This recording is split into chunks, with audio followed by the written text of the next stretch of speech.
Nice to meet you, Grant. It's a pleasure to welcome you on Play 3 Live. Thank you for having me. I appreciate it. So, first question: how would you describe Defiance? Defiance is a true science fiction drama set in the future after a near apocalypse. It's a curious blend of frontier drama. It has a Western feel to it. It's very much though an alien science fiction drama series. Yeah. And why working on Defiance? What convinced you? The story is one, and the mix of genres is one that I haven't seen before. I don't like doing what I've seen before. I feel like you can only either emulate or imitate what's happened before. Yeah. The character is an archetype. Nolan is that Han Solo, Indiana Jones, anti-hero that we've seen before, but again, it's a new interpretation of an archetype. Essentially, they say, there are only 7 stories, and it's just how interestingly you tell those 7 stories. Sure. So I have an obsession with archetypes, and I'm obsessed with playing with them, playing with themes within them, and he was a great opportunity to explore ideas about redemption and faith that I was interested in at the time, still am. And who is Jeb Nolan? Jeb Nolan is a man who was a child when his world was shattered and ceased to exist. He became a soldier. That soldier became a hero. That hero became disenfranchised, and the disenfranchised man became an outcast. And for most of the time, did you shoot on green screens? We probably do about a third of our shooting in front of the green screen. Okay. And then a third is in the backlot, which we built the town of Defiance, the center of the town, actually exists. And a lot of our sets are actually inside-outside, so they exist in the town. We don't have a separate studio. The town is our studio, which is wonderful to shoot in. And then another third would be location. So it's an interesting mix of backlot, location, and green screen. Yeah. And it's in Toronto. We shoot in Toronto, yeah, which I'd never been to before we shot, which was another leap of faith because we would have to spend a lot of time in Toronto. And all the episodes are finished? The first season is complete, in the can, and we're just waiting to premiere. And does Sci-Fi already think about a sequel, a second season? Sci-Fi, as far as I understand, is thinking very seriously about a second season. So we jump through the hoops that all television shows jump through, but we have a lot of faith that and we hope that the show is here for a long, long time. And do you know in which way the game will interact with the series?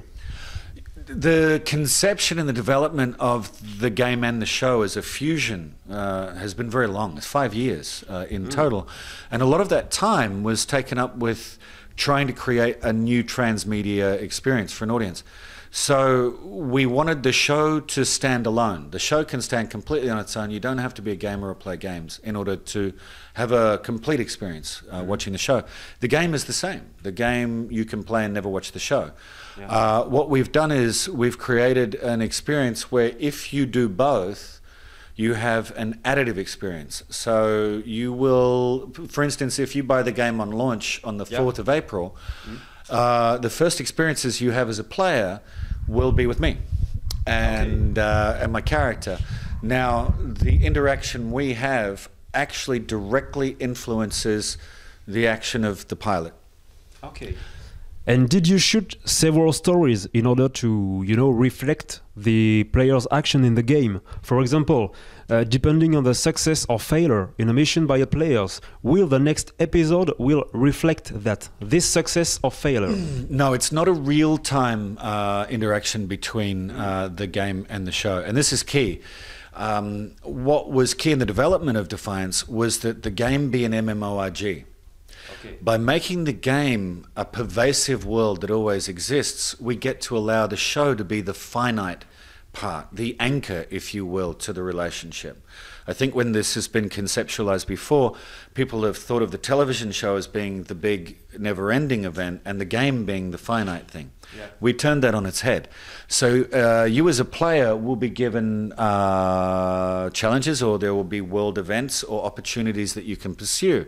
Now, if you pursue them, there will be an outcome. That outcome will in real time translate its effect into the game. Okay. There are also meta effects, worldwide effects in the game that happen simultaneously in the game and the show. Mm-hmm. But what we've done is engineered those so that we know when the game launches, we know when the show airs, we know when the episodes air and where the game will be at, and things can be patched into the game from the show, yeah. And then things can be seeded from the game to then take place in the show.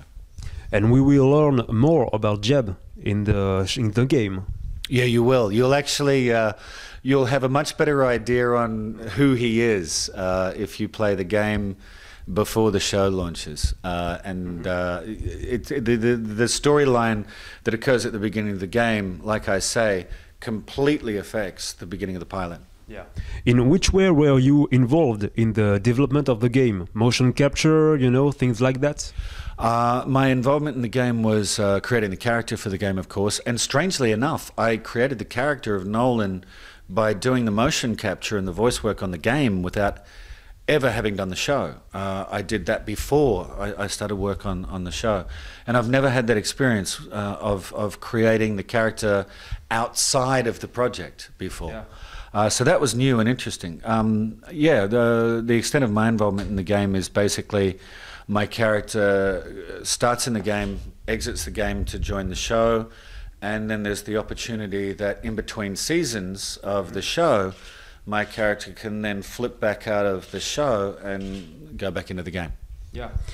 And how do you feel about your first experience in a video game? It was completely new. I had the same shock as the first time you see yourself filmed or see yourself photographed, yeah. Which was very strange to me because I've seen myself filmed so many times that it's quite... I'm very casual about it. Yeah. So I didn't expect to have the shock of seeing it, but when somebody else is creating your facial gestures and somebody else is creating your movement, yet they're exactly you, it's a very strange experience. Yeah, it's really new for you. Yeah, completely. Yeah. And do you think that in the future you could work for another video game? I'd happily do it, yeah. I've got my hands full with Defiance, but yeah, sure. Are you yourself a video game player? I'm too much of a video game player. I'm too much. Oh, I'm addicted to video games. Sometimes I mourn the loss of my productivity due to video games, but I enjoy every second of it. Really? And what games do you play? My first game that I became addicted to many, many years ago was Civilization, and it ruined my life for a long, long time. Since then, I played a lot of MMORPGs, which Defiance is one of. Started with EverQuest, played a bit of World of Warcraft, went across to EVE Online. You know, I've played Call of Duty. There's a lot. You know, from first-person shooters to strategy to the crafting kind of MMORPGs. Played most of them. At the moment, I play World of Tanks online daily. Yeah. Yeah. So you play mostly on PC than on a console? A console I play a little, but because I'm often on set or traveling, it's very hard to take the console with you. Sure. So then it'll be PC or Mac, yeah. Yeah. And nowadays, video games are often pointed out, you know, when violent crimes happen. You know, it's acting like that. And because we are told that killers play video games, how do you feel about that, shortcut between video games and violent crimes? Yeah, I have actually read the studies. I have 2 young children, and what the studies say anyway, and who knows, because you know every 2 years coffee is bad for you, and then coffee is good for you. But the studies currently say that that video games and television content don't themselves have any effect one way or the other.